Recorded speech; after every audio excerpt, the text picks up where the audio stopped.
play has many definitions.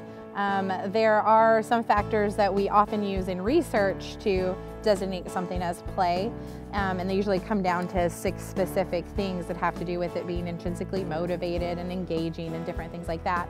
There's all kinds of research about what happens later, but one of the things that I'm most interested in is actually play for the actual moment. In play, children are able to think of another person's point of view.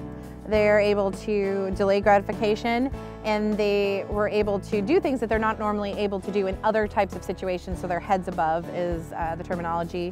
One of my favorite quotes is, "The primary purpose of being 4 is being 4, not to prepare to be 5." And we see a lot of that always the reasoning for something is because they're going to have to do something later. And I think it's more important to think about, well, what's important for who the person is right now. And so then that's going to be at any age for adults or for children, because adult play is important too. And it's one of those things, if you think you don't have any time to play, you're too busy to play, then that's when it's most important for you to play. Too often, people don't have enough play in their lives. It's important for people to do things that are good for them in the future, but it's also good for who they are now. The relationship is, there's a lot of behavior problems, a lot of issues for young children who aren't having time to play.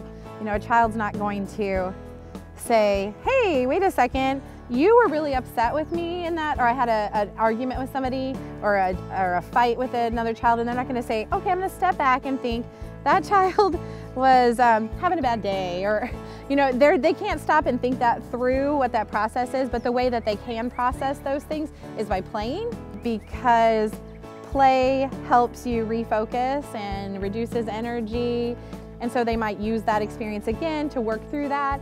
And if they don't have a chance to work through that, they're tense and upset, but not necessarily knowing why, and they don't have that release. Because just imagine what it would be like for you if you're having that argument or you have a disagreement. When you stop that, you're kind of resolving it in your head so that you can move forward. If you couldn't resolve that in your head, you would just be kind of a tense ball of energy, and then the next second you're supposed to be this perfect happy child doing whatever the teacher wants them to do or whatever the parent wants to do, and those things just don't mesh. So I think that lack of play is really a place where a lot of our behavior issues are coming up. If you let the children lead their own play, they're going to be doing the kinds of things that you're directing at other times, but they're going to have ownership of it. It's going to be more meaningful to them, and it's going to be more beneficial, not just at the moment, but later on for them.